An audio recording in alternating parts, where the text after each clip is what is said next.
কবিতা, আজ আমি বড্ড অভিমান করেছি তোমার প্রতিটি পংক্তির সাথে।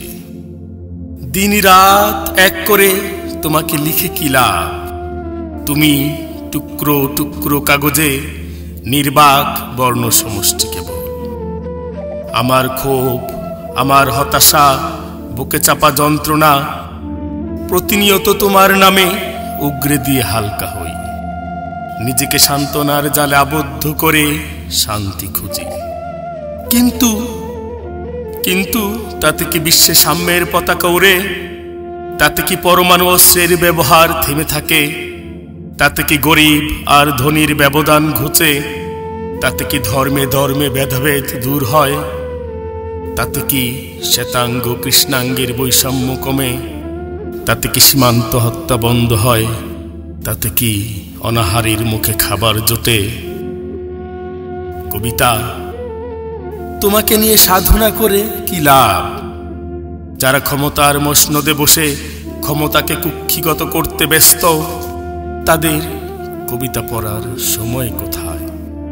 তারা ব্যস্ত দেশ দখলের নীল নকশা প্রণয়নে, তারা মরিয়া অত্যাধুনিক মারণাস্ত্রের প্যাটেন্ট তৈরিতে, তারা উন্মাদ সমরাস্ত্র ব্যবসার নতুন নতুন বাজার সৃষ্টিতে, তারা ব্যস্ত সর্বাধুনিক প্রযুক্তির পরমাণু অস্ত্রের পরীক্ষা চালাতে, তারা ব্যস্ত শত্রুকে নিশ্চিহ্ন করতে জীবাণু অস্ত্র তৈরিতে। কবিতার পংক্তি পড়ে সময় নষ্ট করার মতো সময় তাদের নেই, কিংবা কবিতার ভাষা বোঝার মতো মন তাদের নেই। কবিতা কাউকে ধন সম্পদ দেয় না, বরং কবিতা আদর্শের শিক্ষা দিয়ে ভোগ বিলাসী জীবন থেকে দূরে সরিয়ে দেয়। কবিতা মনুষ্যত্ব জাগিয়ে তোলে, মানবতার শিক্ষা দেয়।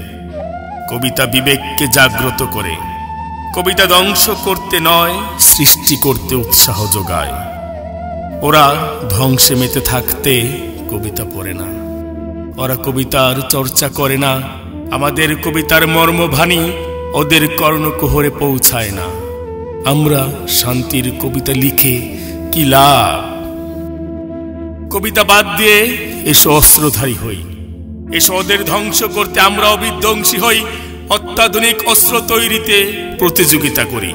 আমাদের চিন্তা, চেতনা, মেধা, মনন অস্ত্র তৈরিতে বিনিয়োগ করি। এসো অস্ত্রের ঝনঝনানিতে বিশ্বকে কাঁপিয়ে দেই। এসো মারামারি হানাহানিতে সবাই ধ্বংস হই। যখন অস্ত্রের সকল মজুদ শেষ হয়ে যাবে, সারা বিশ্বের যুদ্ধ বিধ্বস্ত ধ্বংসস্তূপের মাঝে আমরা গুটি কয়েক যুদ্ধাহত মানুষ বেঁচে থাকব। নতুন পৃথিবীকে আমরা সাজাবো নতুন করে। সেখানে অস্ত্রের ঝনঝনানি থাকবে না, অসম প্রতিযোগিতা থাকবে না, সবার প্রতি সবার থাকবে অনাবিল ভালোবাসা। আমরা নতুন করে আবার কবিতা লিখব, শান্তির কবিতা, সাম্যের কবিতা, প্রেমের কবিতা।